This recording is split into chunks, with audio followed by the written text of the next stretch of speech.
Et Dieu va également commencer à te faire grandir dans différents niveaux spirituels. On va dire que tu dois toujours être bouillant pour Dieu, parce que il y a une chose que le diable attendra toujours, c'est que tu te refroidisses. Dans cette alliance avec Dieu, de toujours rechercher sa présence, rappeler le sacrifice de Jésus à la croix, parce qu'il n'est pas mort pour rien. Pour tout peuple, pour toute personne, de tout âge, de toute nation, de toute tribu. Allumer un feu dans ta vie où tu cherches la présence de Dieu. Les multitudes ne pourront traverser pas, mais la présence de Dieu va faire de toi l'homme, la femme le plus heureux de la terre.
Est-ce que vous êtes dans la joie? Oui.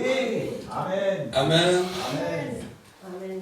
Vous savez, les enfants de Dieu ne dépendent pas de ce que nous vivons, mais on dépend de la grâce du Seigneur. Amen. Amen.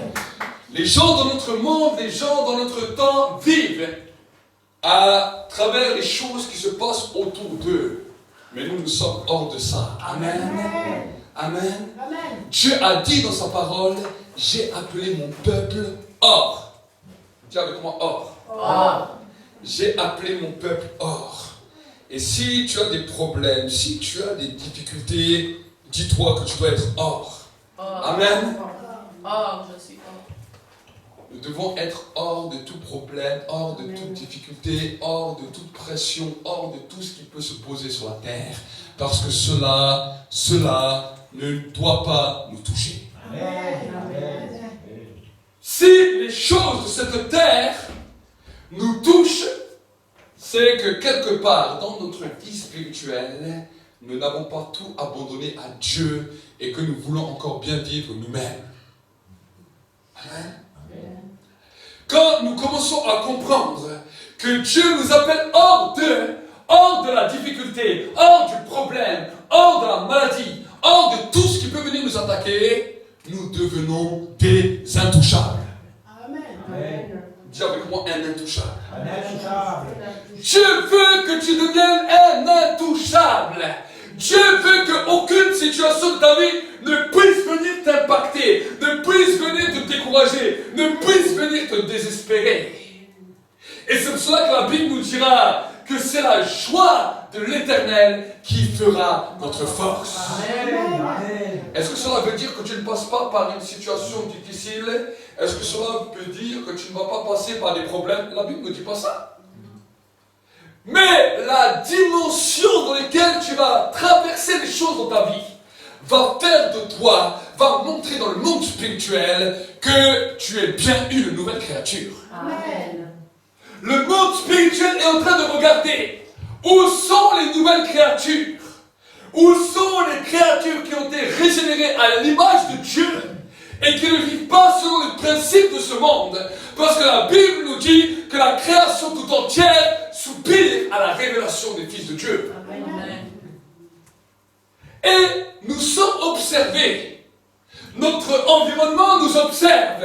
Notre monde nous observe. Mais j'aimerais vous dire que le monde spirituel vous observe aussi. Les démons vous observent. Les anges de Dieu vous observent. Et de la manière que nous allons agir en fonction des situations que nous vivons, nous allons soit activer les anges de Dieu dans le ciel, ou soit activer les démons. Oui. Pourquoi? Parce que le désespoir attire toujours le mal. Est-ce que vous saisissez? Le désespoir, la peur, la crainte, le trouble attire toujours le mal. Nous avons pu voir Job dans la Bible a vécu beaucoup de situations difficiles. Un homme qui était juste aux yeux de Dieu, mais qui a vécu des situations dramatiques. Il a perdu son argent, il a perdu son travail, il a perdu sa maison, il a perdu ses enfants, il a tout perdu. Et la Bible nous dit même qu'il a perdu même la santé. Il était dans une situation de maladie terrible. Écoutez, j'ai déjà vu des malades, mais je crois un malade comme Job, je n'ai jamais vu. Un homme qui peut prendre un bout de verre pour se gratter l'écorce qu'il avait sur sa peau, ça peut être terrible. La Bible nous dit que ses amis ne l'ont pas reconnu. C'était un homme distingué, un homme connu partout. Et pourtant, quand on a vu Job, on a dit, mais qui est cette personne? On ne savait plus s'il était humain ou s'il était animal. Parce qu'il avait une couche de peau terreuse, crevassée de partout. Il pourrissait vivant. Et dans cet état de souffrance, voici qu'il continuait à répliquer, je suis juste, je suis juste, je suis juste. Mais à un moment donné, ce qui avait réellement dans son cœur est sorti.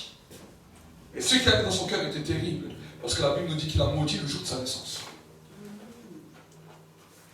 Il avait une apparence aux yeux des hommes juste, mais à l'intérieur, Dieu voulait voir ce qu'il y avait à l'intérieur. Et j'aimerais te dire que tous les problèmes, toutes les situations que nous allons passer dans notre vie, va révéler quel est notre cœur. Amen. Exactement. Quel est notre cœur? Amen. Amen. Oui. Et c'est là, à ce moment-là, quand les choses de son cœur sont sorties, que Dieu est venu et il a commencé à parler à Job. Il a dit, écoute Job, je vais te poser une question. Dieu ne lui a pas dit, oh Job, pauvre malheureux que tu es, regarde comment tu es dans cette situation terrible, regarde comment tu es dans cette situation désastreuse. Oh mon Job, je te plains, toi qui as fait tellement de sacrifices, toi qui as... Dieu ne lui a pas parlé comme ça. Dieu est venu parler à un malade des choses qui n'ont rien à voir avec le malade. Il lui a posé une question. Il est venu à lui et lui a dit, mais où étais-tu quand j'ai créé l'hippopotame? Où étais-tu quand j'ai créé le crocodile? Et le lion, quand je l'ai fait marcher sur la tête, où étais-tu? Dieu est venu lui a posé des questions qui n'ont rien à voir avec son problème. Parce que quand Dieu viendra dans ta vie, il te posera toujours des questions qui n'ont rien à voir avec ton problème. Amen. Dieu ne regarde pas au problème que tu traverses. Dieu regarde à ton cœur parce que Dieu cherche un cœur. Amen. Amen. Et là, Job ne comprenait rien. Il est devant Dieu. Dieu lui pose des questions. Mais qu'est-ce que l'hippopotame a à voir avec moi? Qu'est-ce que le crocodile a à voir avec moi? Qu'est-ce que le lion a à voir avec moi? Il lui dit, est-ce que tu étais avec moi quand je l'ai créé? Il dit non.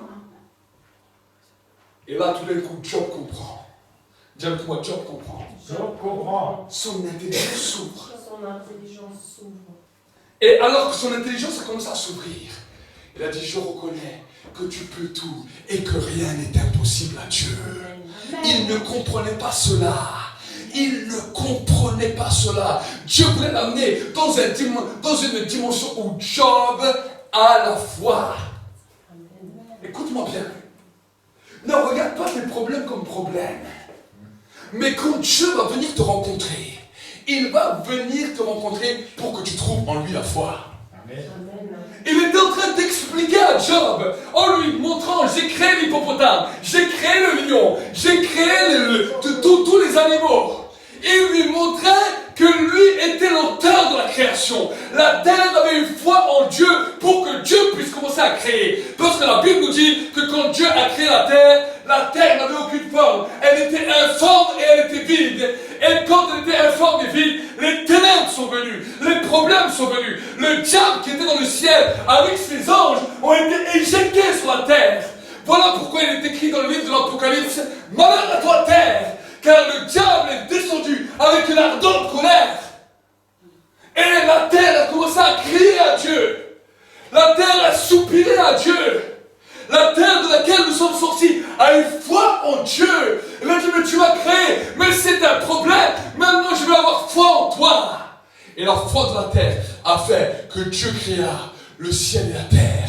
Que Dieu a commencé à créer le soleil. Que Dieu a commencé à créer les oiseaux. Que Dieu a commencé à créer toutes choses. La terre avait compris la dimension de sa sortie de la foi. Amen. Il a compris cela. Et Job, alors qu'il était dans son problème, Job était dans sa maladie. Dieu est en train de lui parler. Étais-tu là? Il l'a amené en esprit. Il lui a montré. Regarde quand j'ai créé l'hippopotame. Regarde quand j'ai fait ça. Et Job a regardé. Et au bout d'un moment, la rencontre de Dieu a permis que Job a la foi. Il a dit, je reconnais que tu peux tout et que rien ne t'est impossible. Amen. C'est là que la vie de Job a commencé à changer. C'est là où Job a été réellement justifié. C'est là où Job est devenu un homme de foi. Avant, il avait le titre de la foi aux yeux des hommes. Mais son cœur était loin de la foi. Mais ce jour-là, il est devenu un homme de foi. Ce jour-là, il est devenu un homme de foi. Et regardez ce qu'il nous dira. Il nous dit, je reconnais que ce que je crains, c'est ce qui m'arrive. Ce que je redoute, c'est ce qui m'atteint. Les choses qu'il avait peur, les choses qu'il craignait dans sa vie, tout ce qu'il avait peur, ça lui arrive. Et bien des fois, nous sommes comme ça. Nous avons peur de beaucoup de choses. Et comme par hasard, ça nous tombe sur la tête. Tout ce qu'on n'a pas envie que ça nous arrive, et qu'on pense que non, j'espère que ça ne m'arrivera pas, comme par hasard, ça nous arrive. Et le pire, c'est que les chrétiens, ça leur arrive encore plus vite. Pourquoi? Je vais vous parler d'un mystère. Pourquoi ça arrive plus vite aux chrétiens? Parce que les chrétiens sont des personnes qui sont nées de nouveau. Ils sont des personnes spirituelles. Vous savez que pour un sorcier, pour pouvoir entrer en contact avec le monde spirituel, il doit passer par des pactes, il doit faire toutes sortes de choses parce qu'il a besoin de l'aide d'un esprit, d'un démon pour entrer dans le monde spirituel. Et pour lui, il comprend que quand il commence à faire ça, sa vie peut lui coûter, ça peut tout lui coûter. Mais nous, les enfants de Dieu, on n'a rien compris parce que nous, à cause de la nouvelle naissance, à cause du sacrifice parfait de Jésus, nous sommes devenus des êtres spirituels. Amen. Nous sommes nés de l'esprit, nés de nouveau. Mais le problème, c'est que nos pensées sont toujours hommes. Nos pensées sont toujours charnelles. Nos peurs, nos situations que nous traversons dans la vie sont toujours charnelles. Notre esprit a été créé. Mais notre esprit doit rentrer en travail. Mais pour qu'il entre dans un bon travail, il faut que l'intérieur de nos vies soit transformé, que nous puissions être transformés par le renouvellement de l'intelligence et apprendre à discerner ce qui est bon, ce qui est agréable et ce qui est parfait. Amen. L'apôtre Paul nous dira que l'amour parfait bannit toute crainte. Et pourtant nous sommes pleins de crainte. Nous sommes pleins de peur. Nous sommes pleins de suspicion. Vous savez, le cerveau de l'homme résonne beaucoup. Et des fois, ton cerveau résonne beaucoup. Mais le problème du croyant, je vais arriver à là où je voulais vous en venir. Le problème du croyant, contrairement au non-croyant, c'est que quand le croyant a des peurs, ces peurs sont directement activées dans le monde spirituel. Le non-croyant, non, parce que son esprit est encore mort. Donc ça met du temps. Le temps qu'un démon entend bien ce signal et qu'il vient pour travailler. Mais toi, parce que tu es un homme ou une femme qui est activé dans le monde spirituel, les peurs que tu as là, dans ta chair, si tu ne les traites pas aujourd'hui, demain te rattrape. Demain te rattrape.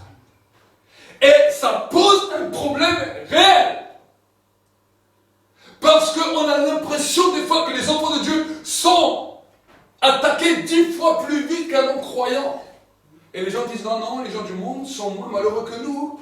Ils ont moins de problèmes que nous. C'est parce que tu n'as rien compris au monde spirituel. Tu es devenu un être vivant, un esprit vivant, qui, dans ta chair, a la capacité de libérer ça dans le monde spirituel. Mais vu qu'on alimente nos peurs, on garde nos peurs, on garde toutes les traditions qu'on a reçues, nos peurs, nos craintes, nos doutes, le peur du lendemain, le peur de manquer, le peur de ne pas avoir d'argent, le peur de ne pas avoir de travail, le peur de... Toutes les genres de peurs, on les active et direct elles sont actives dans le monde spirituel. Et j'aimerais vous dire que nous devenons notre propre ennemi parce que nous ne comprenons pas le monde spirituel. Oui. Beaucoup de maladies aujourd'hui sont des maladies dégénératrices dans lesquelles l'être humain s'auto-détruit lui-même. Voilà pourquoi Jésus a dit, tu ne peux que aimer ton prochain si tu arrives à t'aimer toi-même. Qu'est-ce que ça veut dire s'aimer soi-même? Est-ce que ça veut dire simplement se regarder dans la glace et dire, waouh, je suis beau? C'est pas ça, s'aimer soi-même. S'aimer soi-même, c'est que rien en toi ne doit te faire peur de toi-même. Et des fois, nous avons peur de nous-mêmes. Nous avons peur d'échouer. Nous avons peur de ne pas y arriver. Nous avons peur de ne pas être compris. Nous avons peur de ne pas être acceptés. Tous ces genres de peurs sont là. Et se bataillent. Et parce que tu es un être spirituel, sont directement activés. Et tu commences à rentrer dans une spirale dans laquelle tu dis, oui, mais c'est vrai, j'avais peur. Alors vous savez, il y en a certains qui sont encore plus malins. Ils disent, ah, mais si j'avais cette peur, si ça m'est arrivé, c'est que Dieu m'a parlé. Et on confond la voix de Dieu avec nos peurs et avec nos raisonnements. Oh, Dieu m'a montré, je vais avoir un malheur terrible. Oh, je sais pas, des gens sont venus me voir, Dieu m'avait montré que j'allais être malade. Oh, Dieu. Ce sont tes peurs qui ont créé ça. Il y a une voix dans le monde spirituel qui retentit. Ce sont la voix de nos pensées. La voix de nos cœurs. Ce qu'on appelle la voix de l'esprit. Et tant qu'on n'a pas compris ces choses-là, et qu'on n'a pas commencé à traiter ces choses devant Dieu, ça va nous poser des problèmes. Vous savez, quand on parle de repentance, c'est bien. Il y a les péchés que nous avons faits, alors là on va les répéter 10 000 fois. C'est-à-dire, j'ai péché, j'ai fait l'adultère, j'ai péché, j'ai fait ça, j'ai péché, j'ai fait ça, j'ai volé. Ça, c'est des choses que tout le monde connaît, même les religions qui ne connaissent pas Dieu connaissent ça. Il faut les mêmes prières. Mais combien de fois es-tu venu devant Dieu et dis, Seigneur, aujourd'hui je veux me détacher de la peur de ça. Tu vois, chaque fois que j'arrive là, dans cette situation, je vois telle personne, j'ai peur. J'ai peur de moi-même. Chaque fois que je dois faire quelque chose, j'ai peur de ne pas réussir. Chaque fois que je me lance dans quelque chose, je doute tout le temps de l'échec. Même si l'échec vient, ce n'est pas un problème, l'échec. Écoute-moi bien. L'échec n'est pas forcément un problème. Le problème, c'est la peur de l'échec. Ce n'est pas l'échec qui est un problème, c'est la peur de l'échec. Parce que la vie, il y a des fois des choses qu'on va réussir, des choses qu'on ne va pas réussir. Mais le plus important, ce n'est pas la question de si on réussit ou on ne réussit pas. La question, c'est est-ce que même si je suis dans une condition d'échec, est-ce que cette situation me fera... Vous savez, quand il y a des gens qui sont dans la situation d'échec, ils sont prêts à creuser un trou et se mettre la terre dessus. Ils sont prêts à se cacher, à ne plus parler à personne. Parce qu'ils ont honte. La honte. Un sentiment qui tue. Vous savez que la honte tue. La honte est un sentiment qui amène les hommes à la mort. Et j'aimerais vous dire que beaucoup de croyants ont la honte en eux. Oh, mais si on réussit, j'ai dit à tout le monde que j'étais enfant de Dieu, et maintenant je me lance dans ça, et si maintenant j'échoue, qu'ils vont dire, non, on s'en fout de ce que les autres vont dire. Au début, quand je me suis converti, j'avais pas un sou en poche. Je dormais à l'église, je n'avais même pas un endroit où dormir. Je n'avais rien. Et les gens venaient me dire, oui, mais toi, tu nous dis que tu es un Dieu puissant. Et pourtant, tu n'as rien. On a plus d'argent que toi. Pourquoi ton Dieu ne te donnerait pas de l'argent? J'ai dit, alors ça fait quoi? ce que Dieu m'a donné est plus important que ma réputation. Amen. Ce que Dieu nous donne est plus important que notre réputation. Ma réputation peut me tuer. Ma réputation aujourd'hui peut être comme ça, mais demain Dieu peut m'élever. Amen. Dieu peut changer du tout au tout. L'essentiel, c'est comment moi je vois les choses. Amen. Certains m'ont dit non, quand Dieu me bénira, alors je parlerai aux gens, d'abord je vais leur montrer ma bénédiction. Alors tu vas attendre longtemps. Parce que ta peur va faire que jamais tu vas être béni. Je n'attends pas ma bénédiction, je suis déjà béni. Amen. Je me suis. Je n'attends pas quelque chose de spécial, je suis déjà. Béni. Le Dieu qui est dans le ciel a la capacité de me libérer la foi. C'est ça qu'on appelle la foi. La foi, la Bible nous dira dans le livre de Hébreux au chapitre 11, c'est la ferme assurance des choses qu'on espère, une démonstration de ce qu'on ne voit pas. Je démontre. La Bible nous dit que certains qui ont été appelés les patriarches de la foi ont vu les bénédictions et les ont salués de loin parce qu'ils se sont souvenus qu'ils sont des étrangers et des voyageurs temporaires sur la terre. Ils les ont vus de loin, mais ils les ont salués. Mais dans leur vie, ils avaient la foi. Amen. Ben oui. Regardez, certains prophètes ont annoncé certaines choses. Ésaïe, la Vierge enfantera et donnera un fils. Toute la vie de Ésaïe, on a regardé. Où sont les vierges qui vont enfanter? Il n'a pas vu ça. Personne n'a vu ça. Ils ont dit, ce prophète, c'est un menteur. Ce prophète, il nous raconte des histoires.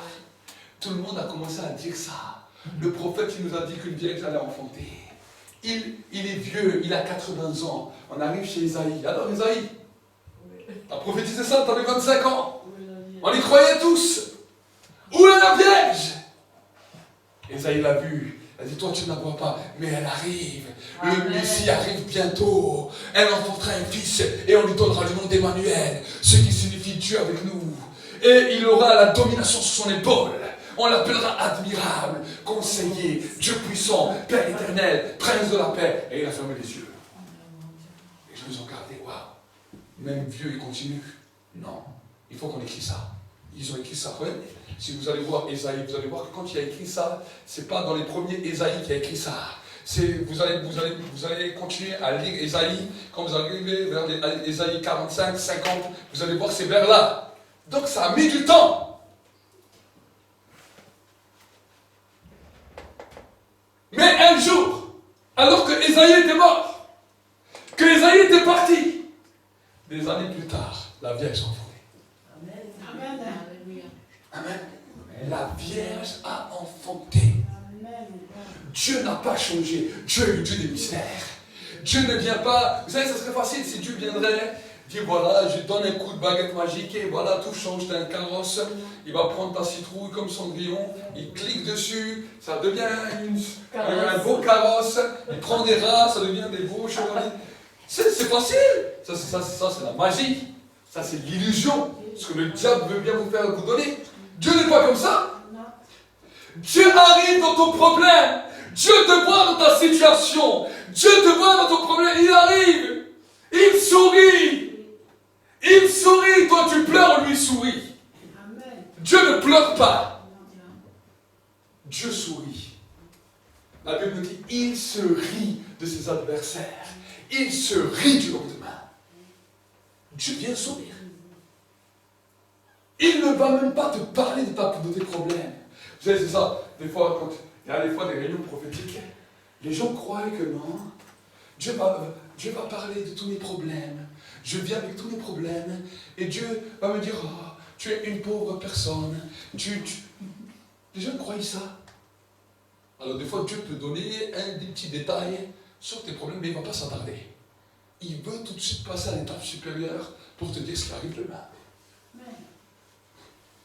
Mais toi, vu que tu ne t'es pas préparé, c'est ça le problème des gens, ils ne se préparent pas. Dieu va parler, mais ils ne se préparent pas. Ils viennent avec leurs problèmes, la parole de Dieu est donnée, la direction de Dieu est donnée, mais ils sont toujours dans leurs problèmes. Ils repartent, ils ont reçu une parole, ils sont toujours dans leurs problèmes, ils sont toujours dans leur peur, et ils passent à côté de la parole. Parce que la peur est devenue plus forte que la parole. Nous ne sommes pas conditionnés par la peur, mais nous devons être conditionnés par le Verbe, par la parole de Dieu. Amen. Aujourd'hui, les médias l'ont bien compris.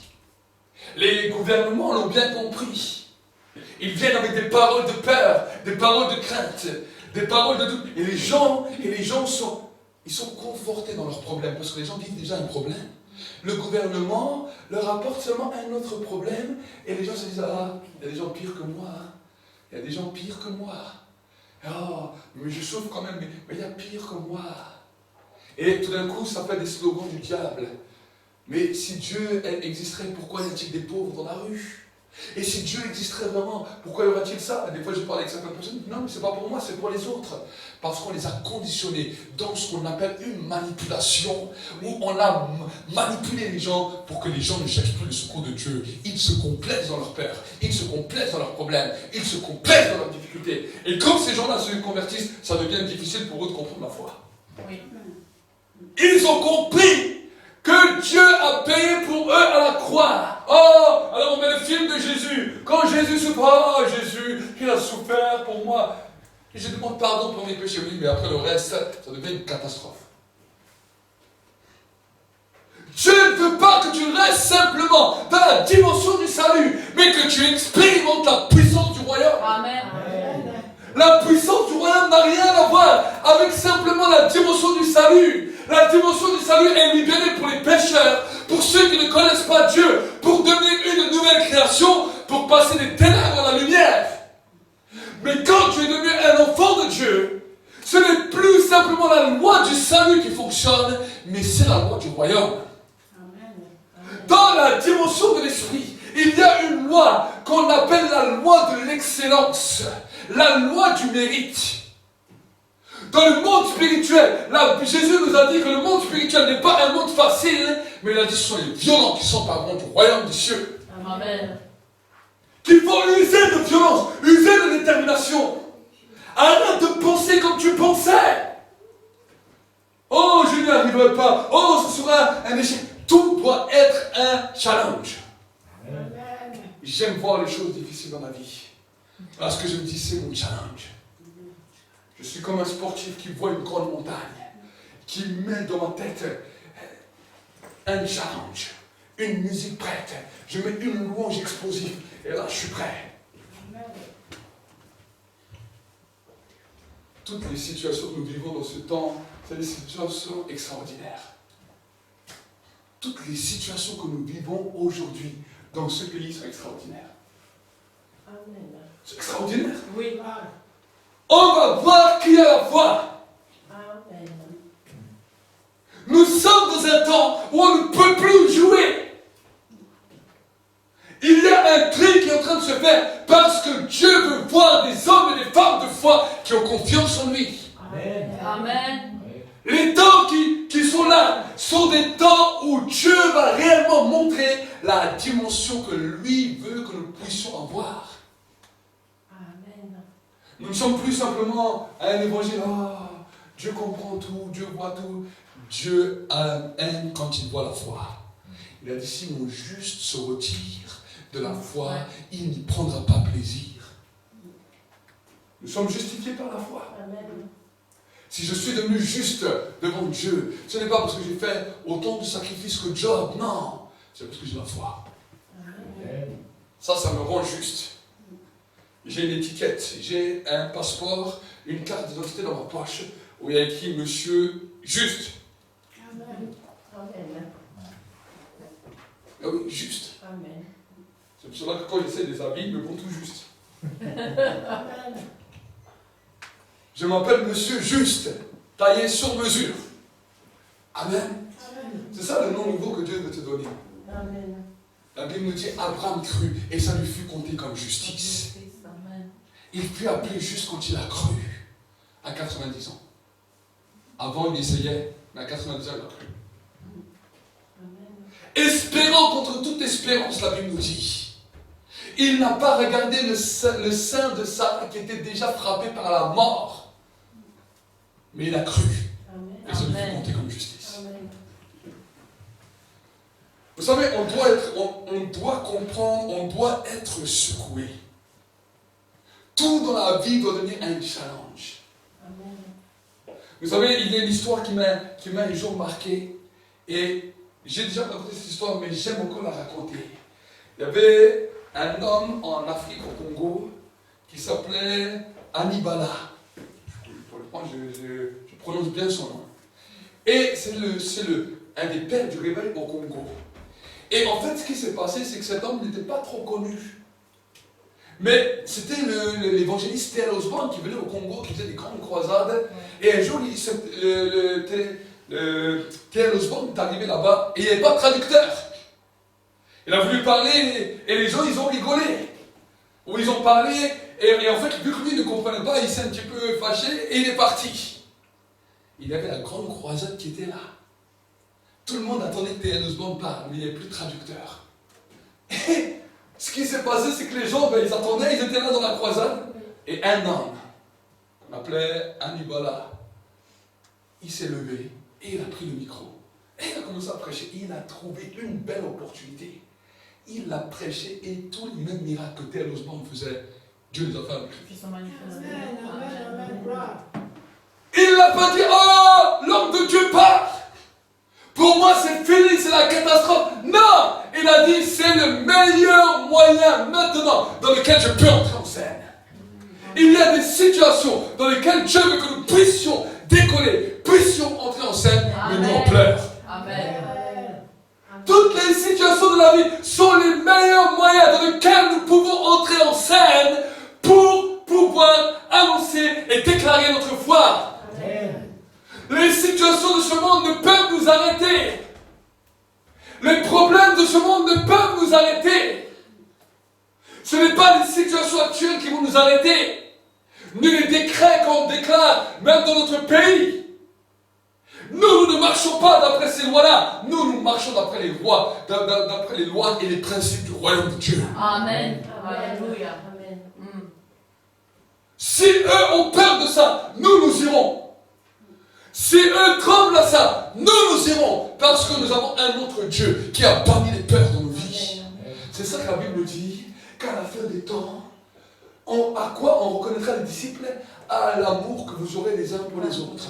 Alors on a pris cette image et on l'a un petit peu rendu, ils seront tout gaga, ils se serreront, ils diront je t'aime mon frère, je t'aime. C'est pas ça.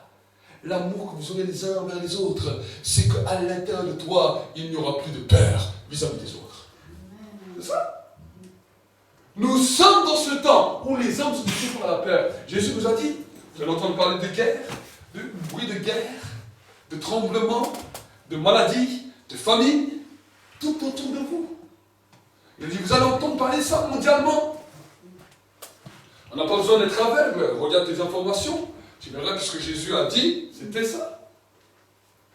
Mais il a dit, on verra un peuple dans ce peuple. Je n'ai pas encore vu la télévision qui est venue voir des croyants, des chrétiens qui disent, ils sont étonnants, ils n'ont peur de rien. Quand même les croyants, ils passent à la télé, on dirait qu'ils ont autant peur que les autres. Mais oui. Nous avons une capacité. Mais les hommes qui passent à la télé, on en voit les peureux. Oh, on va bien faire attention au langage. On va bien faire attention à ce que nous disons. On ne va pas offenser, on ne va pas froisser. Oh, aujourd'hui, vous savez, même dans les milieux chrétiens, Oui. ils nous disent ça. Oui, oui. Attention, il ne faut pas froisser, attention. Oh. Mais comment connaîtront-ils si nous ne voyons pas des hommes et des femmes pleines d'assurance, des hommes et des femmes déterminés, des hommes et des femmes qui vont à contre-courant, des hommes et des femmes qui ne sont pas englobés dans ce raisonnement et dans cette mentalité de ce monde. La Bible nous dit que quand Pierre et Jean étaient présentés devant le Sanhédrin, ils étaient étonnés de leur assurance parce qu'ils les connaissaient comme des gens sans instruction. C'est écrit dans la Bible. Ils étaient étonnés. Bien sûr que ça leur a posé des problèmes, mais peu importe. Le problème n'est jamais un problème pour un enfant de Dieu. Aucun problème n'est un problème. Aucun problème. Et si pour toi c'est un problème, c'est que tu dois prier. Et tu dois te repentir. nous repentons pour la peur. Seigneur, le Saint-Esprit habite en moi, mais j'ai peur de ça. Pardonne-moi.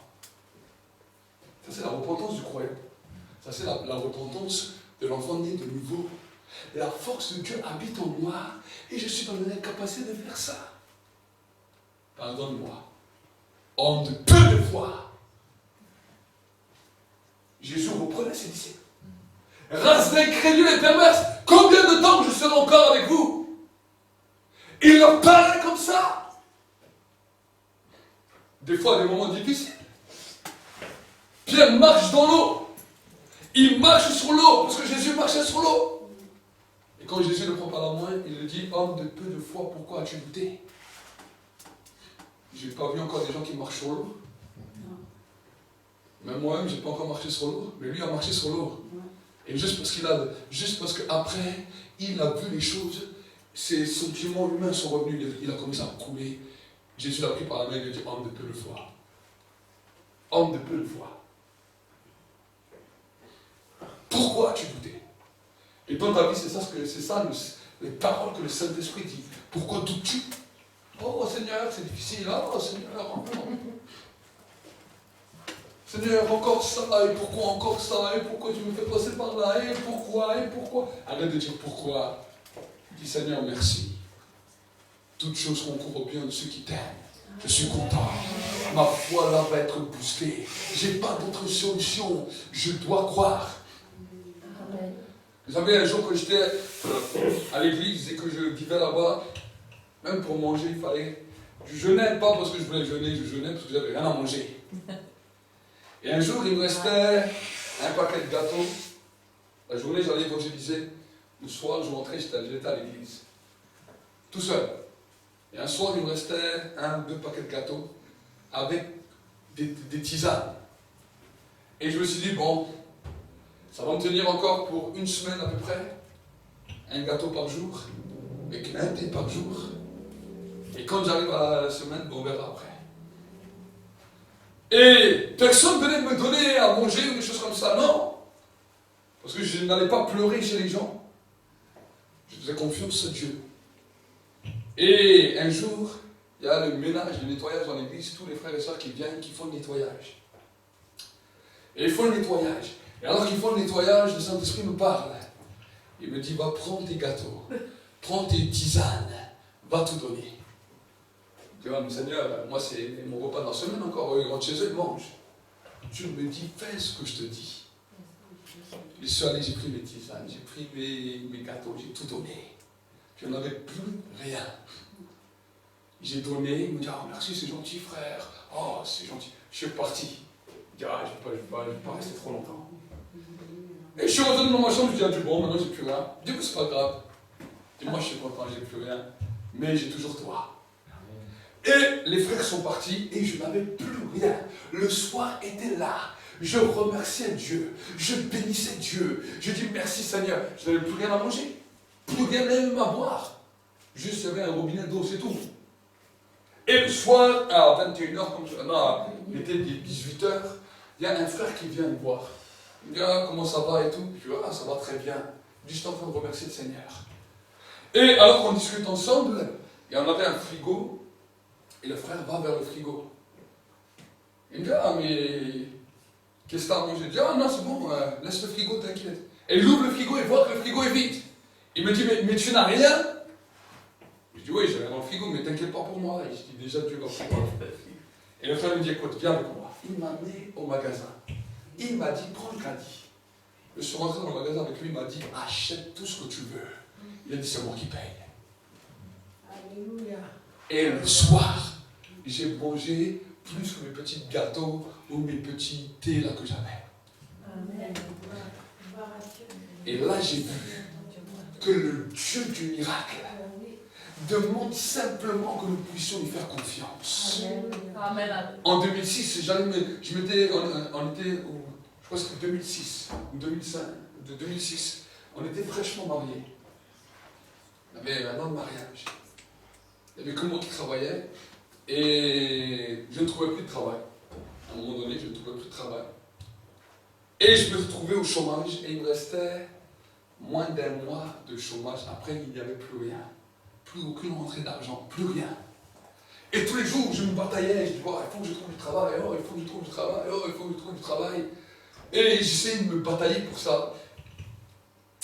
Et au bout d'un moment, quand vous avez 0,00 rentrée, c'est difficile.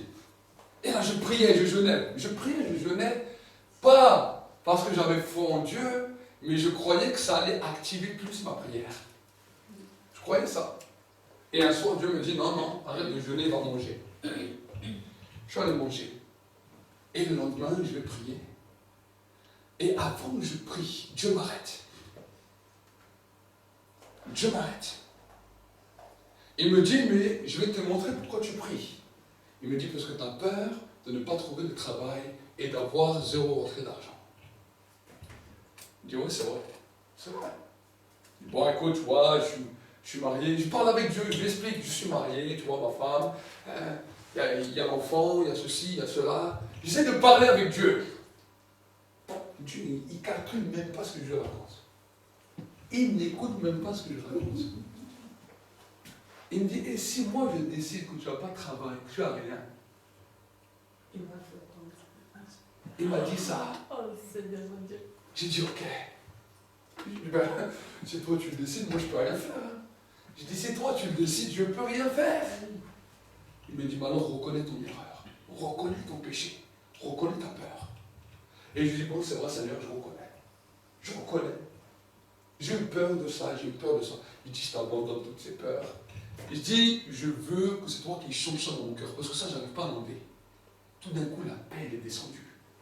Et j'ai dit à Dieu, peu importe, je savais que dans mon cœur, si j'avais du travail, si j'avais pas de travail, si j'avais de l'argent, si j'avais pas d'argent, je m'en fous, je m'en remets à Dieu.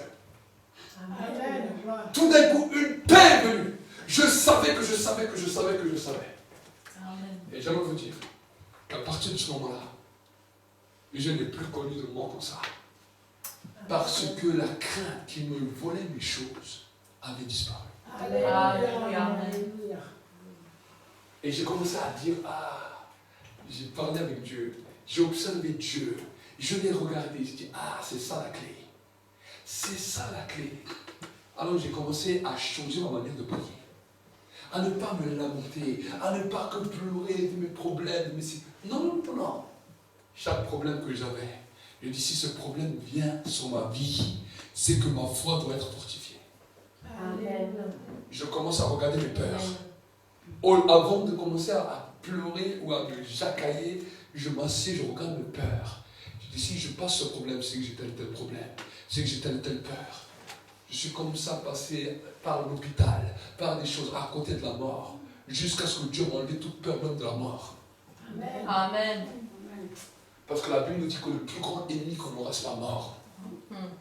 Et j'aimerais vous dire que si vous ne travaillez pas à ça, aujourd'hui dans votre foi, demain quand la mort viendra se présenter à vous, parce qu'elle viendra se présenter devant tout le monde, si ta foi n'est pas ferme, la mort t'emportera. La mort t'emportera. Un croyant ne doit pas partir de cette terre par la mort. Alors vous allez me dire, oui, mais moi je connais des croyants qui sont morts. Leur esprit doit partir avant que leur corps s'arrête. Écoute-moi bien. Leur esprit doit partir avant que leur corps s'arrête. Jésus a dit, ce n'est pas la mort qui a emporté Jésus. Il a dit, Père, je remets mon esprit entre tes mains. Amen. Étienne, alors qu'ils allaient le lapider, il a dit, je vois le Père et le Fils à la droite. Et la Bible dit, il expira avant même que les pierres l'ont tué. Amen, amen, amen, c'est exactement ça. La mort ne l'avait pas touché. La mort ne l'avait pas détruit. Mais il est parti avant. Et c'est triste que si nous sommes enfants de Dieu, c'est la mort qui nous emmène. Parce que la vie que nous respirons, la vie que nous avons reçue a englouti la mort. La Bible nous dit que Jésus est mort, il est ressuscité. La vie a détruit le pouvoir de la mort. Amen. Voilà pourquoi l'apôtre Paul nous dira que le dernier ennemi que nous allons confronter chacun d'entre nous, c'est la mort. Mais si on a déjà peur des choses de la vie, c'est que la peur contre la mort est toujours là. Ce sont seulement des signes qui te montrent que tu n'as pas encore traité le vrai problème.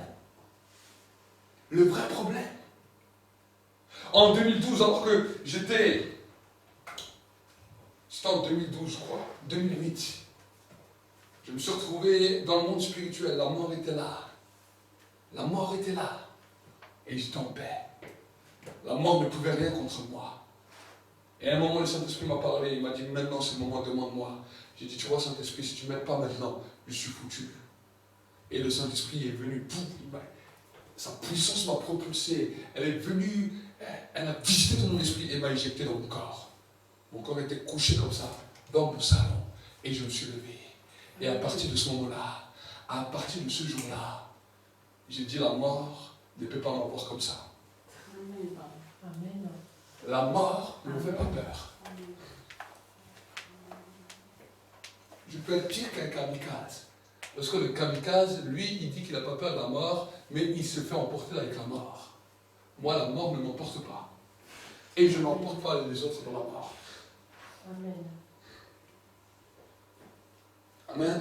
Amen. Et quand un jour, j'étais à un chevet d'un mourant, le papa Michel, quand j'étais avec lui, je suis arrivé dans l'hôpital, il était frappé par le cancer.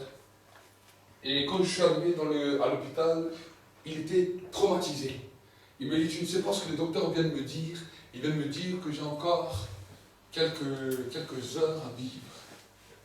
Alors je l'ai calmé, parce que la peur était là. La peur l'avait saisi. Et alors que je parle avec lui, on était tout seul dans la chambre. Tout d'un coup, à un moment donné, la mort est entrée en lui. J'étais là à côté de lui. Je vois qu'il commence à parler avec moi.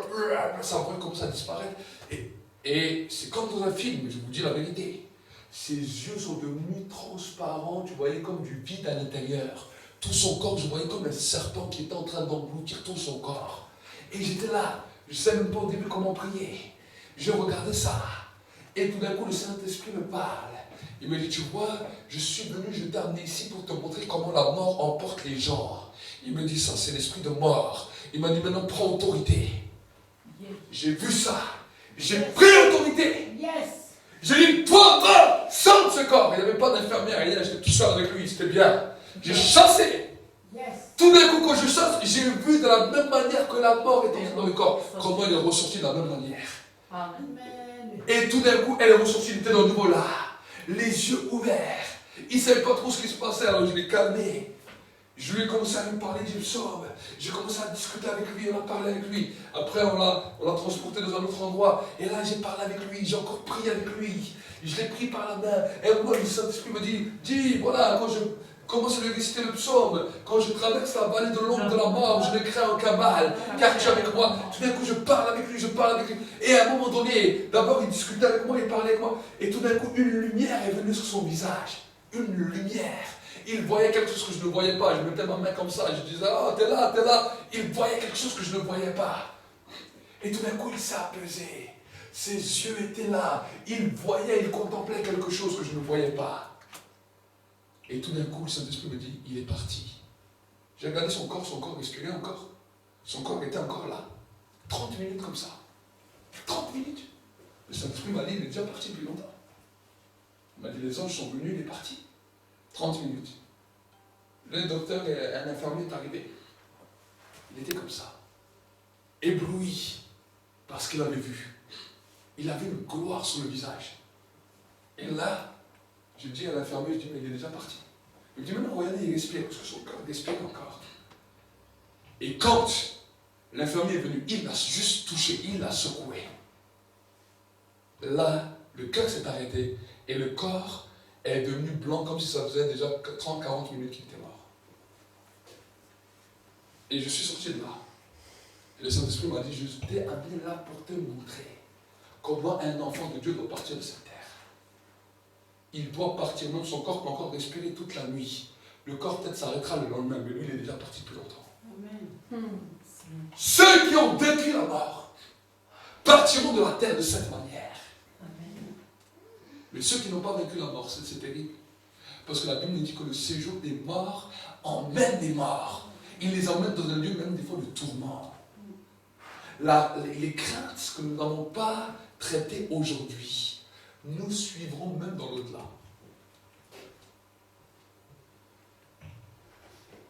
C'est là où l'évangile doit changer. C'est pour ça que la Bible nous dit que le chemin est étroit et resserré et que peu le trouvent. Que peu le trouvent.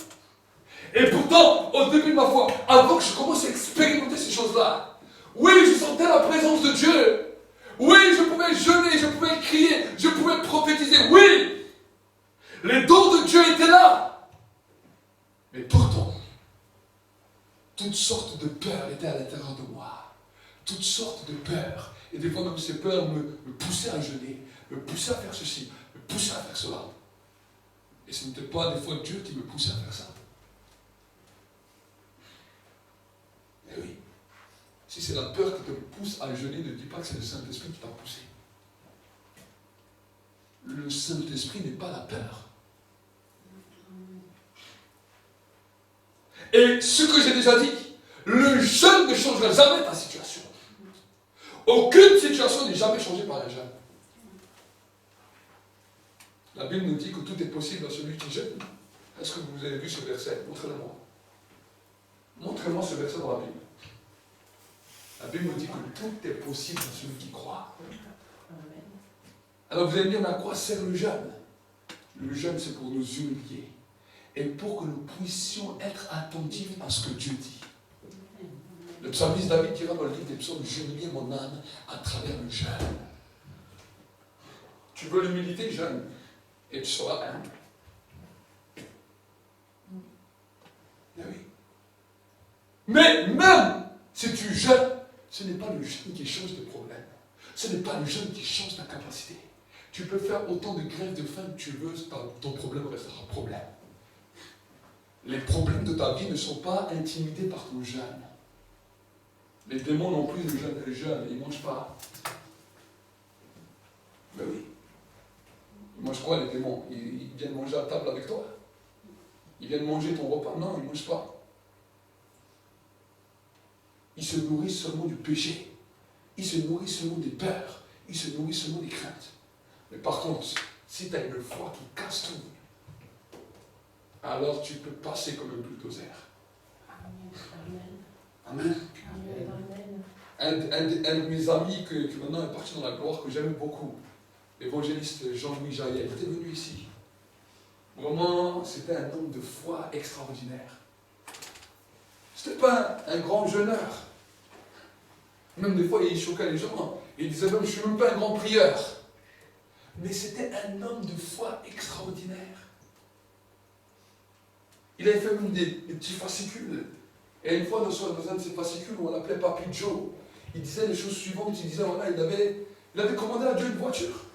Je ne sais plus, c'était une 406 ou je ne sais pas quoi comme voiture à l'époque. Mais toute neuve, avec la couleur, tout, il avait tout commandé à Dieu. Il avait noté ça sur son calepin. Il a dit, voici ma commande. Et un jour, un frère, il est venu, il lui a apporté, il lui a dit, voilà, tiens, Dieu m'a dit de t'offrir ça. C'était la voiture qu'il avait écrite dans son cahier. Un homme de foi extraordinaire. Mais nous, des fois, nous sommes là, nous sommes tiraillés par des peurs, des craintes, des raisons. Le diable vous tiraille, le diable vous malmène, le diable vous entraîne, il vous fait tourner en rond. Et vous êtes là, pauvre de moi.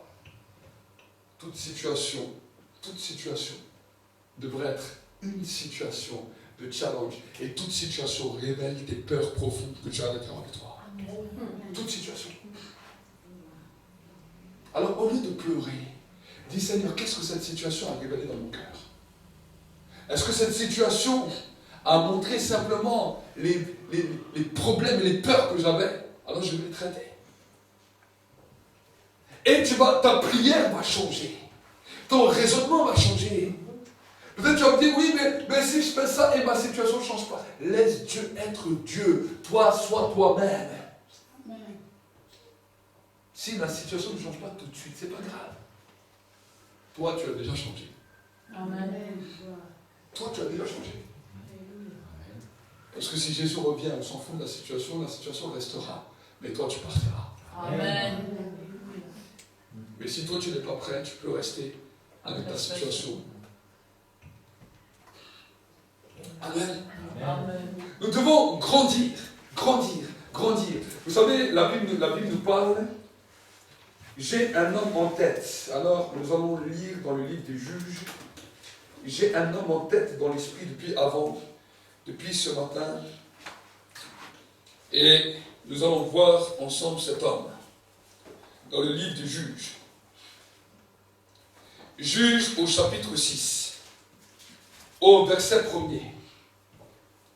Nous allons voir l'histoire d'un homme qui se trouve dans une situation difficile.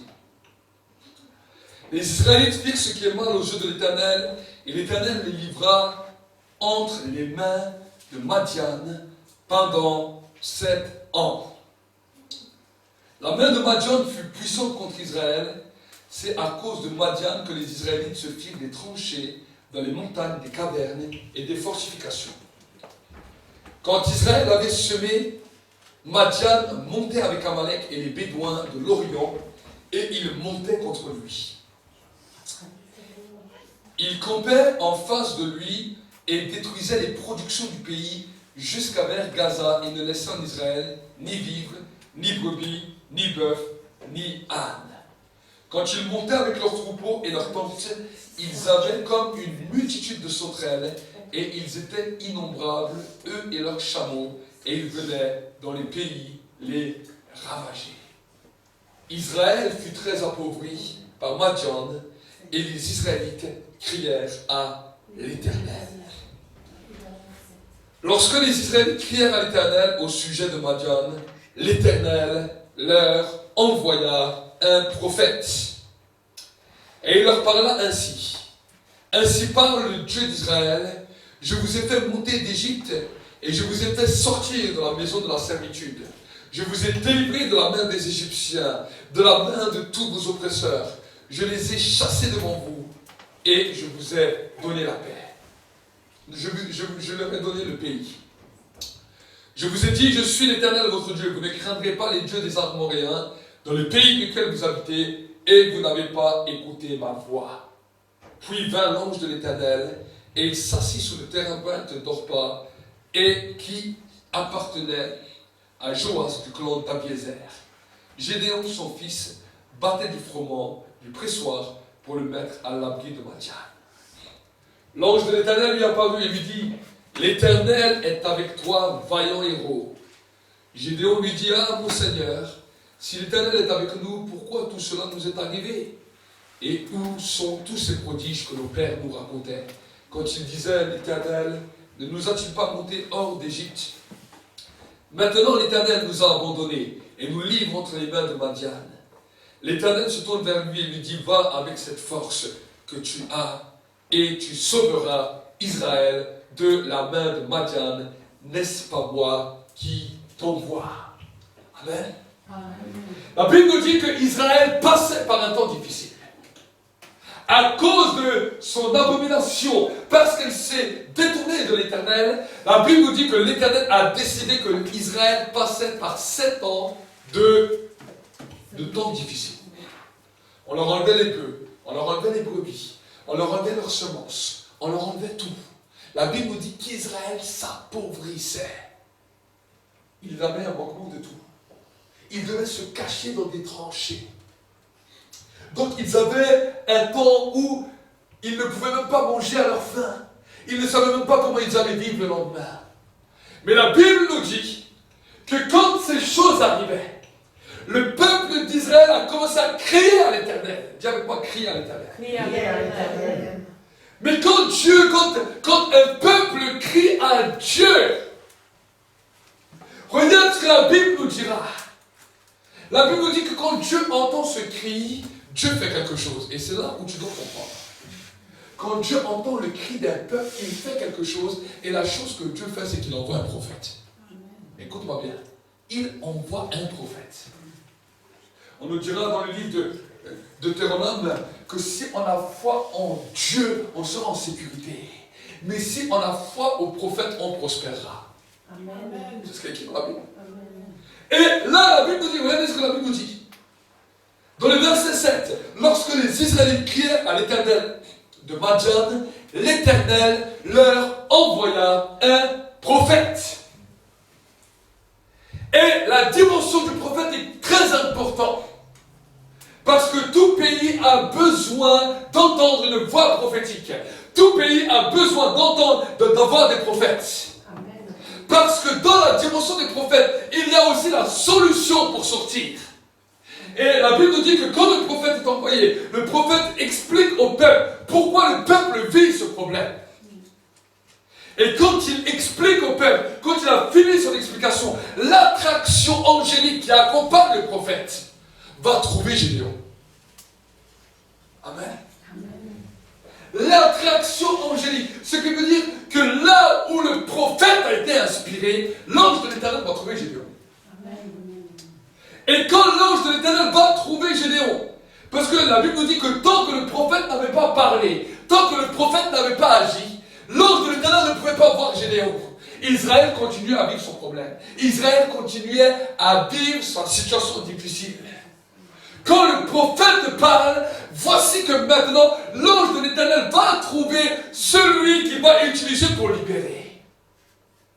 Et là, la Bible nous dit la chose suivante. L'ange de l'Éternel se présente à Gédéon. Et l'ange, quand il vient vers lui, il ne lui dit pas, oh pauvre Gédéon, qu'est-ce que vous traversez? Il lui dit, vaillant héros. Gédéon regarde à droite. Gédéon regarde à gauche. Il dit, c'est à qui tu parles? À moi? Gédéon avait plein de peurs. Gédéon avait plein de retranchements. Et il lui dit, oui, mais où sont les signes que nos pères nous racontaient? Où c'est ces choses qu'on nous a racontées? L'ange de l'Éternel nous regarde. Il dit, waouh, tu connais les histoires. Tu connais les histoires que tes pères ont eues. Waouh. Va avec cette force et tu sauveras Israël. Va avec ce témoignage et tu sauveras Israël. Ben oui. Souvent les croyants sont comme ça. Seigneur, oh, vous parlez des fois avec les anciens de certaines églises. Oh, si tu aurais vu il y a 30 ans, oh, c'était si extraordinaire, comme Dieu faisait les choses. Waouh, on n'avait pas besoin de se fatiguer. Waouh, mais aujourd'hui c'est plus comme ça. Oh, les choses ont changé. Ah, avant c'était vraiment extraordinaire. Oh non, là il y avait l'onction. L'ange le regarde. Il dit, va avec ce témoignage et tu sauveras Israël. Amen. Va avec ça et tu sauveras. Gédéon aurait pu rester là. Mais Gédéon a compris que ce message de l'ange de l'Éternel allait le bouleverser, allait le secouer pour lui permettre d'entrer en scène. Des fois, il y a plusieurs fois où Dieu aurait voulu que tu entres en scène et tu n'es jamais rentré en scène. Il y a plusieurs fois où Dieu voulait intervenir à travers toi, mais il n'est pas intervenu parce que tu as refusé. Il y a plusieurs fois où tu t'es arrêté, où tu t'es brusqué, où tu t'es arrêté. Et le vent est passé, d'autres se sont levés. Et tout d'un coup, tu as vu d'autres qui ont fait des choses que tu aurais pu faire. Tu aurais dit, ah, si j'aurais su, j'aurais pu faire la même chose. Oui, tu aurais pu. Ça aurait pu être toi, mais tu ne l'as pas fait. Et c'est passé un autre. Et c'est passé un autre. Parce que tu n'as pas compris les choses.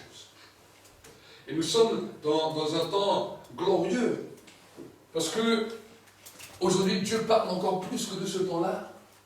Dieu envoie des prophètes encore plus que dans son temps-là. Des prophètes parlent. Des prophètes déclarent.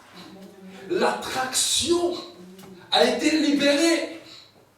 Et dans cette même attraction, il y a des fois des appels qui sont lancés. Qu'est-ce que c'est un appel? C'est quelque chose que Dieu veut que tu fasses. C'est ça qu'on appelle appel. Mais souvent nous ne répondons pas. Gédéon a su répondre à un moment.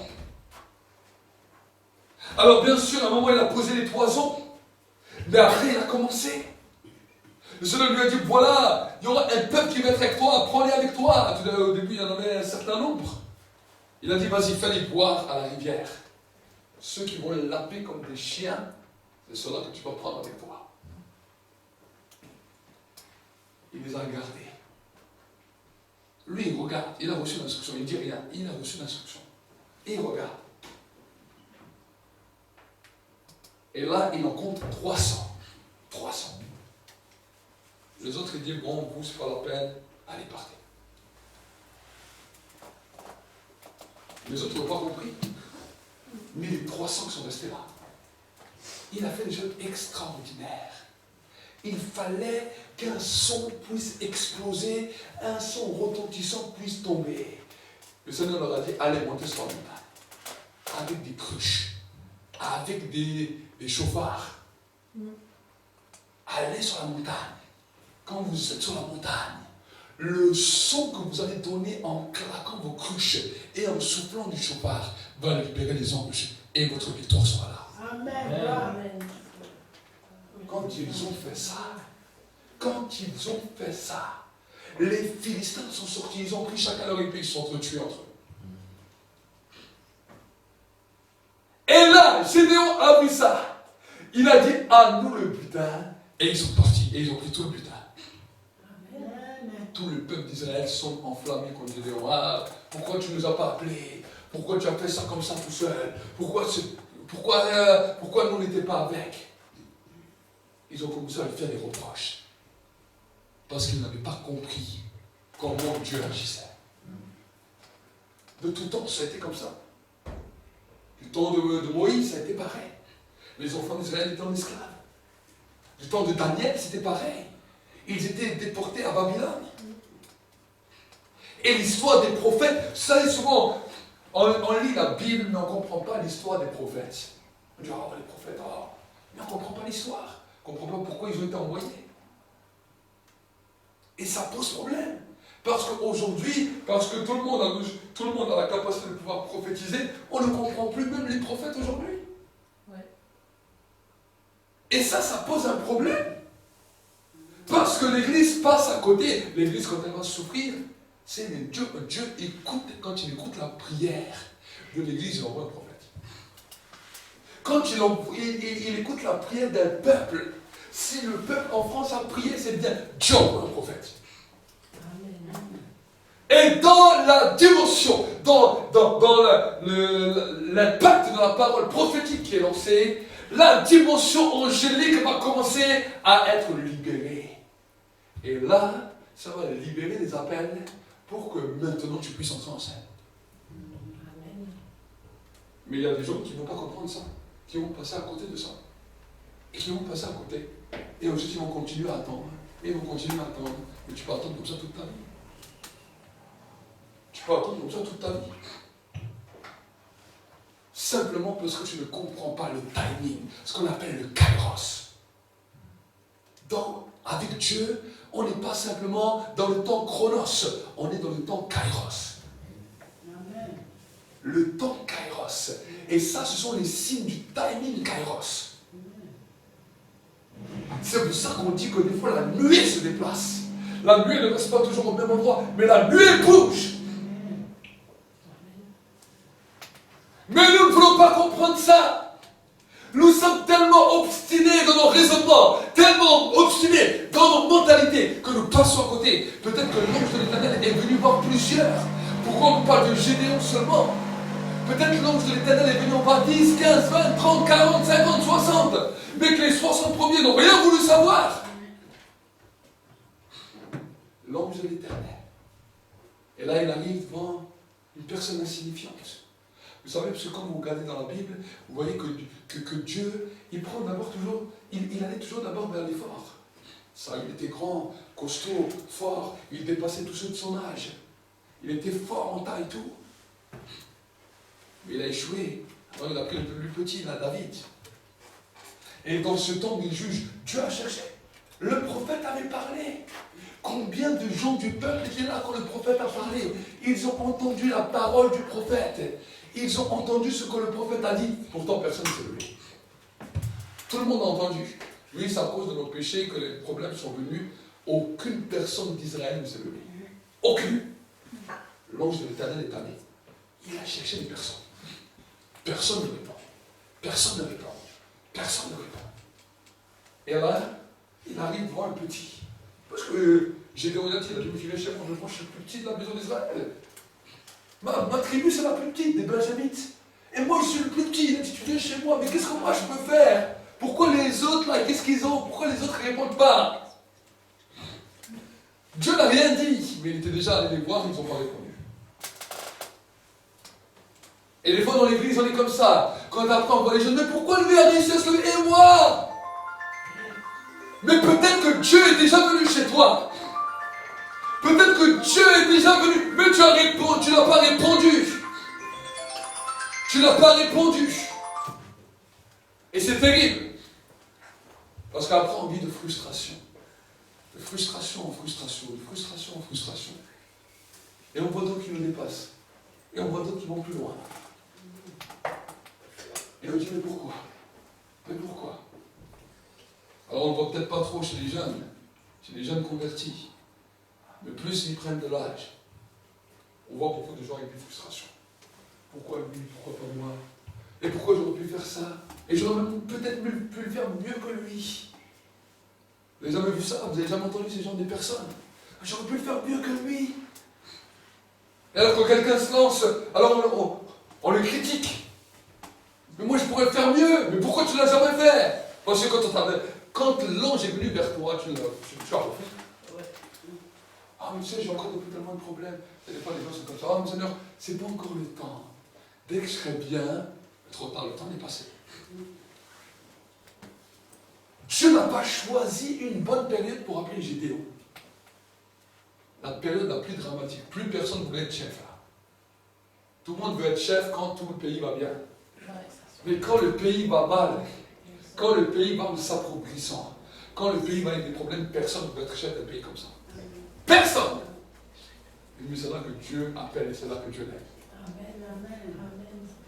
C'est là que Dieu appelle, c'est là que Dieu l'aime. Et si on répond, alors, Dieu utilisera pour emmener la gloire. Si on refuse, Dieu chercherait une autre personne. Dieu chercherait une autre personne. Et c'est pour cela, quand j'ai commencé à comprendre Dieu, j'ai commencé à savoir que je veux être là où Dieu veut que je sois. Peu m'importe, je veux être simplement au timing que Dieu veut que je sois. Parce que je sais qu'à ce moment-là, la mort ne peut rien contre moi. Le problème ne peut rien contre moi. La maladie ne peut rien contre moi. L'infirmité ne peut rien contre moi. Amen. La maladie ne peut rien contre nous. Si nous comprenons ça. Et ça, c'est une atmosphère de foi. Ça, c'est un niveau qui va permettre que dans ce monde, tu seras en haut et pas en bas. Amen. Même si tu échoues dans le monde, tu seras toujours en haut. Amen. Tu seras au sommet de l'échec. Alléluia. Oui. Si tu as... Les hommes vont regarder l'échec, mais toi, tu seras au sommet. C'est-à-dire que tu seras en haut de tout en haut. Les autres sont au bas de la réussite, mais toi, tu es au sommet de l'échec. Donc il n'y a qu'une marche qui te sépare de lui. Écoute-moi bien. Pourquoi? Parce que eux, ils ont réussi ce qu'ils voulaient. Mais ils ont mis tellement de force qu'ils sont en bas de la réussite. Ils peuvent retomber aussi sec. Toi, tu as échoué, mais tu es en haut. C'est ça la différence. Alors si toi tu réussis dans ça, alors tu seras en haut de la réussite. Alléluia. Amen. Amen. Amen. Amen. L'échec et la réussite sont deux montagnes.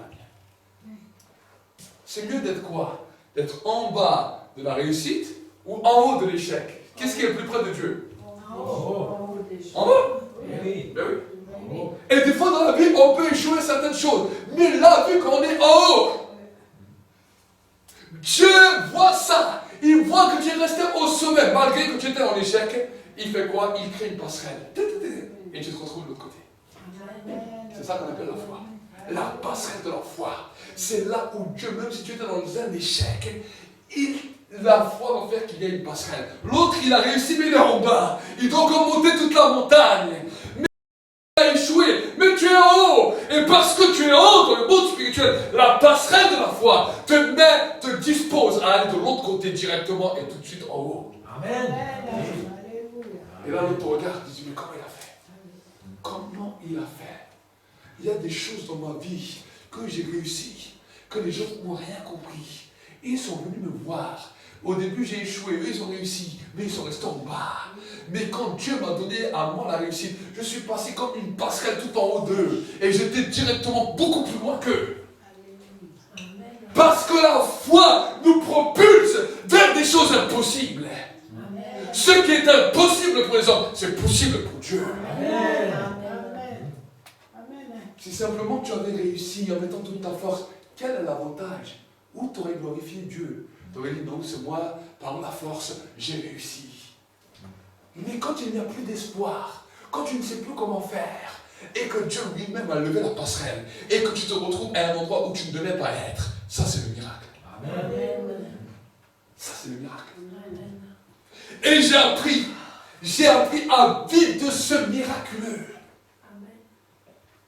Parce que c'est là où je suis toujours gagnant. Je suis toujours victorieux. Je suis toujours gagnant. Amen. Amen. La défaite ne devrait pas être notre copain. Parce que même si on a une défaite aux yeux des hommes, il est toujours gagnant. Même si les hommes ont dit c'est fini avec toi, toi tu es toujours gagnant. Amen. Amen. En 2015, je suis parti en vacances. Quand je suis parti en vacances, quand je suis rentré dans l'eau, j'ai mis juste mon pied dans l'eau, ma jambe, elle était toute bloquée. Je suis rentré, je me suis couché. J'ai dit, ça y est, maintenant ma jambe est bloquée, j'ai jamais eu ça. Le dos, tout était bloqué. J'avais de la difficulté à bouger, une douleur terrible. Et là, maintenant, alors que je suis dans cette situation, le Saint-Esprit m'amène en esprit. Il m'amène dans la dimension de l'esprit. Je vois un groupe de personnes que je ne connaissais pas. Et je les vois en train de parler. Et voici ce qu'ils disaient. Ils ont dit, maintenant, ils croyaient qu'il allait en vacances pour se reposer. Mais c'est là qu'on l'attend pour le tuer. Je vois des groupes de sorciers comme ça qui étaient comme ça. J'ai dit, ok. Et tout d'un coup, ils sont en train de parler. Tout d'un coup, ils me voient. Et quand je me vois, il y en a un qui prend un papier, il monte sur ça. Il avait des genres de mobilette comme ça. Il monte et il accélère. Et là, dans l'esprit, je vais plus vite que sa moto là, sa mobilette. Je vais plus vite que lui, je vais arracher le papier. Et là, quand j'ai arraché le papier, le Saint-Esprit m'a mis dans un autre endroit. Il me dit maintenant, tu peux ouvrir le papier. J'ouvre le papier. Quand j'ouvre le papier, je vois mon acte de décès avec la date, l'heure, tout. Le Saint-Esprit m'a dit, tu vois, ça c'est le papier qu'ils avaient en possession sur toi. Il me dit, maintenant tu as la capacité de détruire ça. J'ai détruit ça. J'ai dit, ok, quand j'ai détruit ça, le mal a disparu. D'un coup. Les jours qui sont venus, les sorciers sont plus venus en esprit, sont venus physiquement jusqu'à la plage. Là où on allait tous les jours, pendant toutes les vacances, ils venaient, ils campaient à côté de nous, ils commençaient à faire des incantations, je commençais à prier avec ma femme, le nom de Jésus, le sang de Jésus, ils partaient en courant de la plage. Yes. Toutes les vacances, nous avons fait comme ça. Nous sommes retournés avec la victoire. Ils avaient prédit de me tuer, mais moi je suis encore là. Amen. Le Dieu que nous servons est un Dieu glorieux. Mais si j'aurais commencé simplement à me plaindre, oh, je suis rentré dans l'eau, oh, non, c'est parce que je suis devenu vieux, oh, c'est le rhumatisme qui commence, oh, c'est la maladie qui commence, oh, ce mal m'aurait tué. Écoute-moi bien, ce mal m'aurait tué. Moi, j'ai béni Dieu. Je ne comprenais pas au début ce qui se passait. J'ai béni Dieu. Je dis, merci Seigneur. C'est vrai que l'eau était un peu froide, mais moi, j'ai l'habitude de l'eau froide. C'est bizarre. Mais quand après Dieu m'a montré, et j'ai compris. Amen.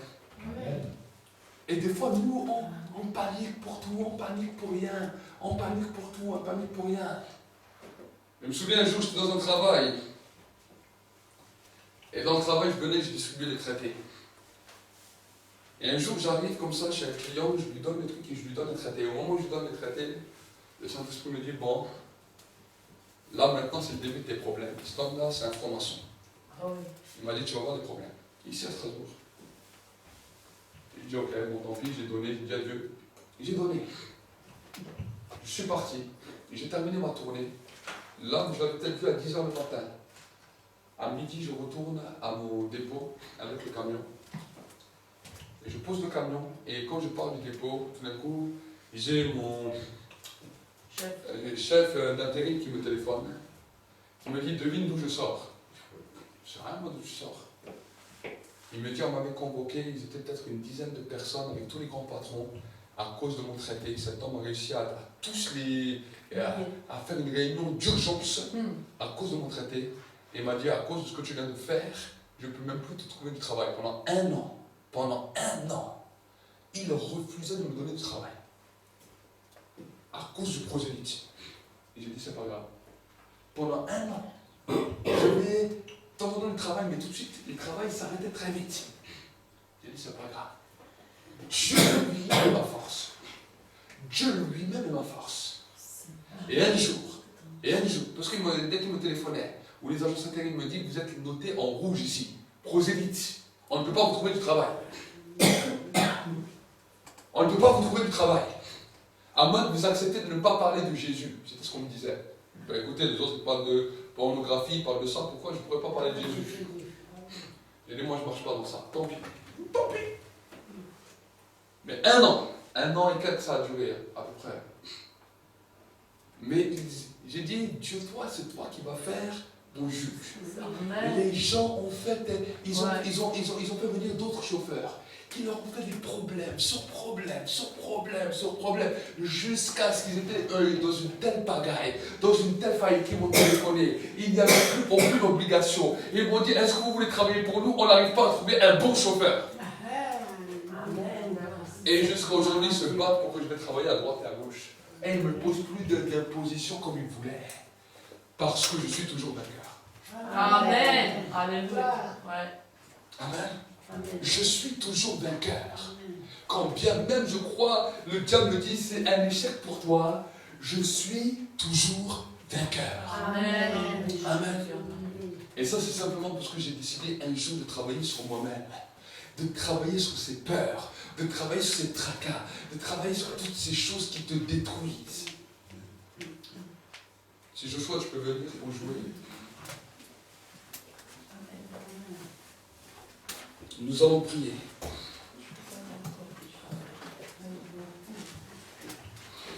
Je pourrais vous raconter comme ça des témoignages jusqu'à demain matin. Et le but de cette parole, c'est que le Saint-Esprit veut t'amener dans un autre niveau. Dans un autre niveau.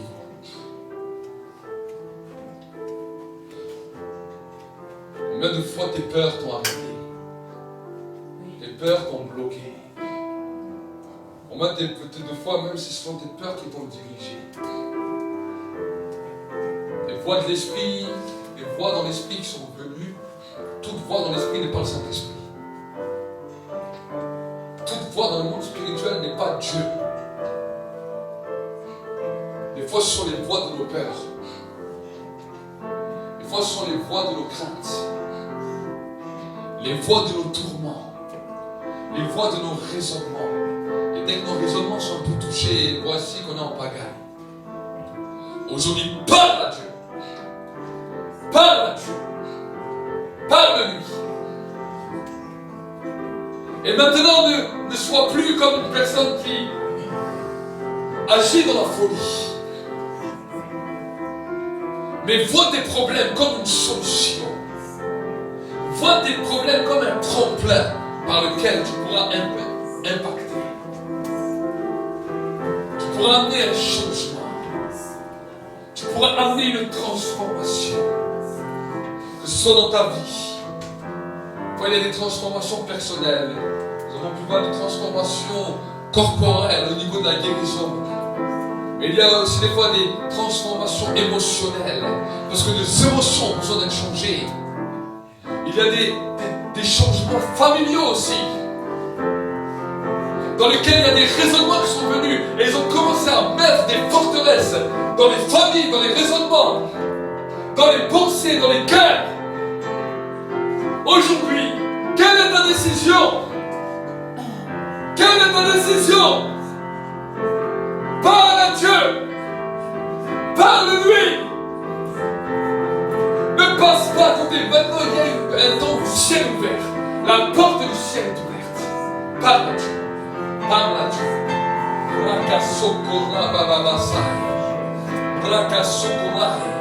L'ange de l'Éternel est arrivé devant Gédéon. Il lui a dit, voyons héros. Voyons héros. Le prophète était venu. Il avait parlé. Il avait parlé. Les situations qui sont dans cette nation. Alors que même le Covid, quand il a commencé, le Seigneur m'avait envoyé, j'ai parlé à cette nation. J'ai expliqué ce qui s'est passé, pourquoi le Covid est venu. Quel était cet esprit démoniaque qui a été relâché. La parole avait été envoyée. La parole a été envoyée. Et plusieurs qui avaient été touchés par cet esprit ont été guéris. Plusieurs.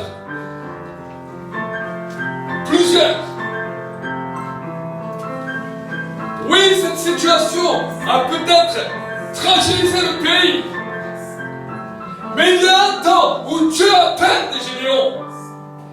Il y a un temps maintenant où l'ange de l'Éternel appelle des Gédéons. Appelle des Gédéons pour être propulsés sur le tremplin. C'est le timing, c'est le temps kairos de Dieu. C'est le temps kairos de Dieu. C'est le temps où les héros doivent se lever. Ce n'est plus un temps où tu dois dormir, où tu dois pleurer, où tu dois gémir. Korababa shikilia pawa sakaraba pawa sai. Rokobo saka pawa shitaria karai. Rokobo sikilia daroshai. Rikimini sokoromai. Rokaba santaria karababa sho. In the name of Jesus Christ. Dans le nom glorieux de Jésus-Christ. Seigneur, que les raisonnements qui se sont levés dans les cœurs soient brisés, soient brisés, et que leur foi soit libérée. Commence à parler avec foi. Commence à parler avec foi. Commence à parler avec foi. Commence à parler avec foi sur ta vie. Commence à parler avec foi. C'est le temps de l'impact de la foi. C'est le temps de l'impact de la foi. Le diable vous a criblé pour vous réclamer comme le froment. Mais la puissance des ténèbres est brisée maintenant. La puissance des ténèbres est brisée. Les œuvres des ténèbres sont brisées maintenant. Sont brisés, sont brisés, sont brisés, sont brisés. Dans la puissance du nom de Jésus. Dans la puissance du nom de Jésus. Rakaso, Rikibai, Rokobobasai, Rokobobasai, Rakaso, Toriokorobai, Rabasai. Reçois la victoire. Reçois la victoire. Une victoire. La victoire t'est donnée maintenant. Lève-toi, vaillant héros. Lève-toi, vaillant héros. Lève-toi, lève-toi, lève-toi, lève-toi. Au nom de Jésus, vaillant héros. Lève-toi, lève-toi, lève-toi, lève-toi, lève-toi, vaillant héros. Lève-toi, vaillant héros. Lève-toi, vaillant héros. Lève-toi, lève-toi. Lève-toi, lève-toi. Au nom de Jésus. Au nom de Jésus-Christ. Au nom de Jésus-Christ. Au nom de Jésus-Christ. Lève-toi. Lève-toi. C'est le temps. C'est le temps. C'est le temps. C'est le temps. C'est le temps. C'est le temps. C'est le temps. C'est le temps. C'est le temps. C'est le temps. C'est le temps. C'est le temps. C'est le temps. C'est le temps. C'est le temps.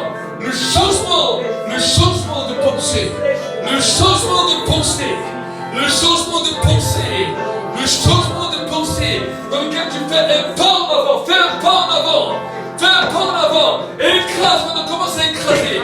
Commence à écraser. Commence à écraser les raisonnements qui t'ont bloqué. Il y a des raisonnements qui t'ont bloqué. Il y a des choses qui t'ont détruit. Il y a des choses qui t'ont retenu. Prie maintenant. Sors maintenant de là. Et maintenant entre. Ton corps spirituel doit parler.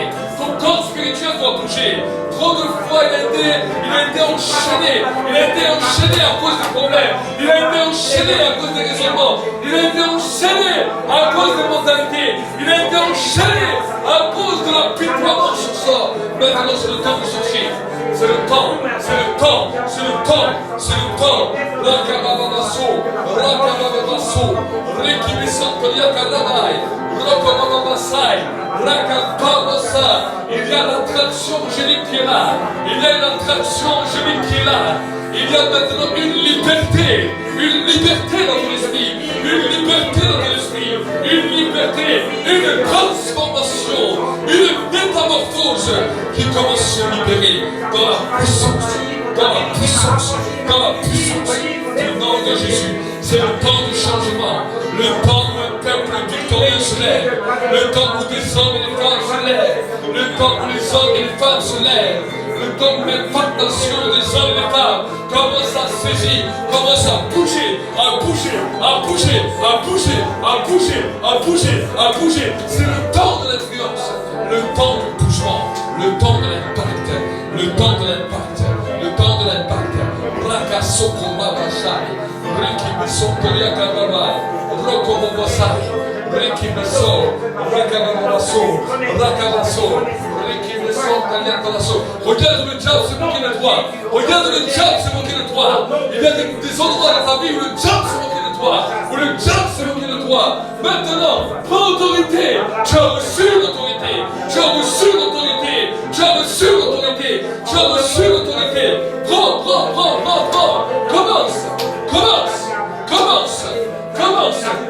Commence. Rakabasoko Rabashiki Yakarabasai. C'est le temps maintenant où tu te lèves. C'est le temps maintenant où les vaillants héros se lèvent. Où les vaillants héros se lèvent. C'est le temps maintenant. Ce n'est plus le temps de la défaite. Ce n'est plus le temps de la destruction. Mais c'est le temps de la victoire. Le temps de la victoire. Le temps de la victoire. Le temps de la victoire. Le temps de la victoire. Réveillez les héros. Préparez la guerre. Réveillez les héros. Préparez la guerre.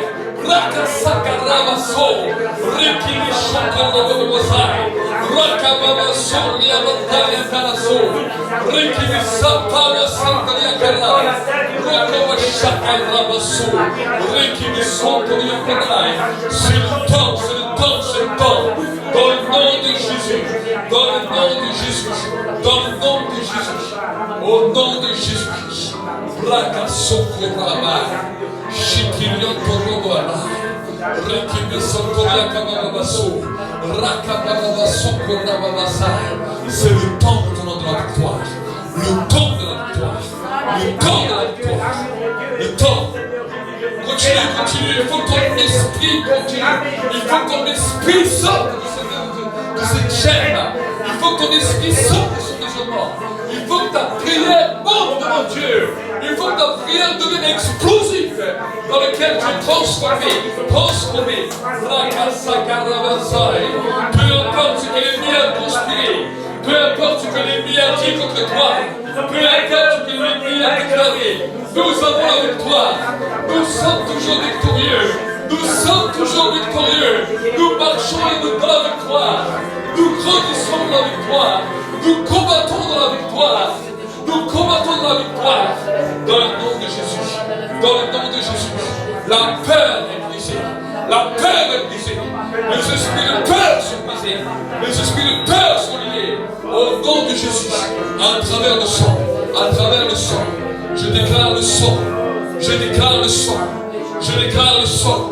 Je proclame le sang de Jésus-Christ. La puissance du sang qui crie plus fort que le sang d'Abel.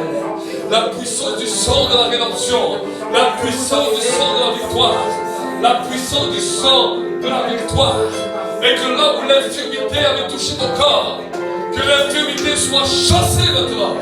Dans le nom de Jésus. Dans le nom de Jésus-Christ. Dans le nom de Jésus-Christ. Nous te bénissons. Remercie Dieu. Remercie Dieu. Que tu sors de ce lieu avec la victoire. Que tu sors de ce lieu avec la victoire. Que tu sors de ce lieu avec la victoire. Que tu amènes dans ton foyer la victoire. Que tu amènes sur tes enfants la victoire. Que tu amènes sur ton couple la victoire. Que tu amènes dans ta maison la victoire. Que tu amènes dans ta ville la victoire. Que tu amènes dans ton pays, dans ta rue la victoire. Que tu amènes dans cette journée la victoire. Que tu amènes dans cette semaine la victoire. Et que les œuvres de ténèbres soient brisées. Que tu amènes dans ton travail la victoire. Que là où tu es, tu amènes la victoire. Rakasurabai. Rakabasonto yakanabai. Rabababasika Pawasaya. Rokobabai. Rikimisonto yakanabai. Rikimisonto yakanabai. Seigneur, la muraille avait été détruite, le temple avait été détruit, mais Néhémie et Esdras sont venus comme des réparateurs de brèches. Il y avait des brèches dans la muraille à Jérusalem, il y avait des brèches dans la muraille, ils ont regardé les brèches, le peuple a regardé les brèches, le monde a regardé la brèche, mais il y a eu des réparateurs de brèches. On t'appellera réparateur de brèches, colmateur de brèches. La brèche est là, mais la brèche était fermée. La brèche était fermée. La brèche était fermée. La brèche était fermée. La brèche de la peur qui était venue te détruire est descendue sur ma vie. Dans le nom de Jésus. Dans le nom de Jésus. Dans le nom de Jésus. Dans le nom de Jésus. Dans le nom de Jésus. Dans le nom de Jésus. Rakaso. Rekibisai. Rokobobasai. Nous te bénissons, Seigneur. Nous te bénissons, Seigneur. Nous te bénissons. Un son nouveau sort du cœur de l'acheté. Un son nouveau sort du cœur de l'acheté. Un son nouveau sort du cœur de l'acheté. Au nom de Jésus.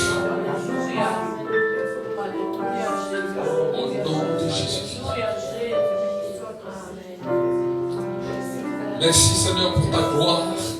Merci Seigneur pour ta victoire. Au nom de Jésus. Amen.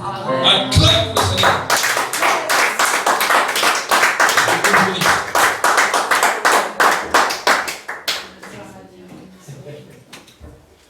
Amen. Nous avons eu la joie hier encore de baptiser 2 personnes. Normalement, on aurait dû en baptiser 4. Les 2 autres n'ont pas pu venir. Ils avaient eu un problème avec la voiture. Parce qu'ils venaient de Poitiers. Mais 2 autres personnes sont venues de Clermont-Ferrand. Et notre soeur Linda et notre frère Thierry, j'ai posté hier la vidéo. Hier après-midi, nous avons pu faire leur baptême.